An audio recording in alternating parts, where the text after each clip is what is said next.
Um, but I just want you to know that there is hope and that there is peace on the side of the saints. We have peace. We have peace. Even though we are mourning and we are grieving the loss of people who won't come to Christ, which are family members, close family members. They won't come to Jesus. And we know that what that means for them. Even though we're not judging them and we love them, we know what it means for them to not come to Jesus. And that's very difficult for us. Very difficult. But God keeps us, and he keeps us focused on him, and he keeps us focused on other things. And so what the devil tries to do is the devil tries to take joy out of all of the things that we would switch our focus to. Because he's trying to destroy us, he's trying to conquer us by the grief, by the mourning, by the realization of the harm that he's done. You see, the devil, all he has to do is create negative thought cycles. And once he does harm in the world, then he has something to point to create those negative thought cycles. So because there's so much infirmity and adversity and suffering and death in the world, it's not very difficult for the devil to point to calamity. Because there are so many people already conquered by the devil and already serving him in witchcraft covens, it's not very difficult for him to find access to your life. Now, the Bible says Satan is the spirit operating in the children of disobedience. So given that at one stage in the Bible, Jesus says to one of his disciples, "Get behind me, Satan." To one of his disciples. So Satan had gained access to one of Jesus' disciples. Now, the disciple wasn't serving Satan, but Satan was influencing him.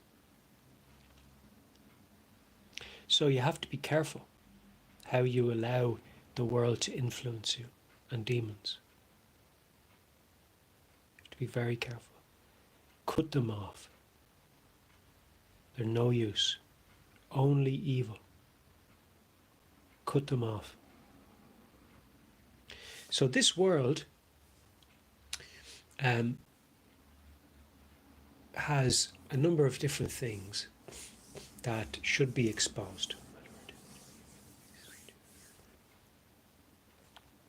And the thought that occurred to me was how demons fight the preacher of God. And how they choose to fight us is by speaking in the environment. Demons will crop up, they'll talk in the people around you. And how do you know that these conversations are about you? Because you're told in the Spirit. You see, the manifestation of the environmental manifestation of the environmental demonic influence. Think about that, and we'll simplify. We use a word play. Manifestation. Just add an N. Man-infestation. It's an in-manifestation. It's a manifestation. There's many of them. There are many infesting, many infecting.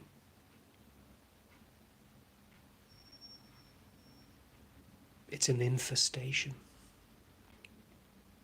So because there are lots of these spirits outside of the unseen, in the unseen realm, in the fourth dimension, they're trying to gain access so that they use, do you know that old saying, I think it's a British one, all right, geezer? Geezer? Isn't a geyser like a place, a hole in the earth that throws up heat?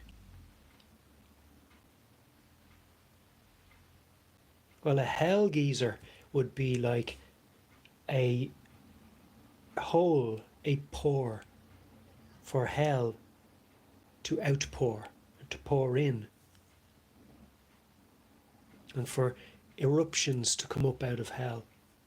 And that's how they manifest. They're like little eruptions, because sometimes you catch them. Because the demon will manifest, he'll go blah, blah, blah, blah in the person, and they could be across the road behind you. And the person doesn't realize what they just did, because they've been possessed for that moment. So it's like the demon takes the wheel and they sit back in the back seat for that moment. But oftentimes the entire countenance of that person will change, and you'll catch them, and they didn't know you'd catch them manifesting. They'd only thought you'd hear them. They didn't think you'd see them. So when you look back and you catch them manifesting, because you learn, like I said, the message is told, you're told spiritually it's coming. Why? Because the devil sends a spirit. It could be the spirit of annoyance, spirit of anger, whatever. And he'll send that, and then the manifestation in your environment is designed to trigger anger. It's designed to annoy you. So you learn to sense the presentation of the spirit, and then you know something's going to manifest. And sometimes, a shudder, you look and, you've seen the thing before they intended you to.